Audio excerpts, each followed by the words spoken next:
Today, we will ask Mr. Vineet Agarwal about startup funding. Vineet is an old colleague and alum of IIM Bangalore, and he has rich experience in funding, startup valuation, and mentoring. He's also doing his own startup. Hi, Vineet. Welcome to the program. You have rich experience in funding. Why do you think some startups fail to raise funds? Hi, Ragveer. Thanks for having me here. Now, this is a million-dollar question. Why do some startups fail to raise funds? And what do investors really look for at the startup stage in any startup? So in my view, investors evaluate the founders and the feasibility of the business idea in that order. Their ability, the founder's ability and willingness to listen, to adopt, and to pivot and change their business model as per the needs of the market are important criteria for any investment. Sometimes what happens is that founders are so engrossed with their product or their ideas that they lose sight of the business potential.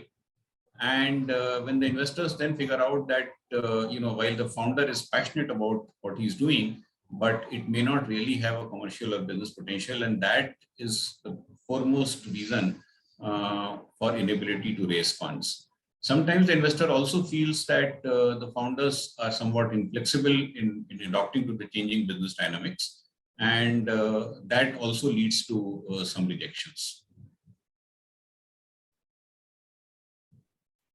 Thanks, Vineet. That's very precise and focused. There is another associated question. As a mentor, how do you help startups become investment ready?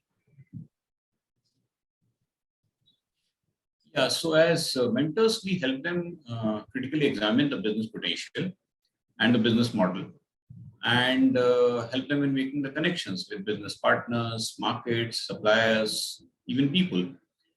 And of course, we also guide them on their presentation, the presentation skills and presentation itself to the investors, and help them make them investment ready.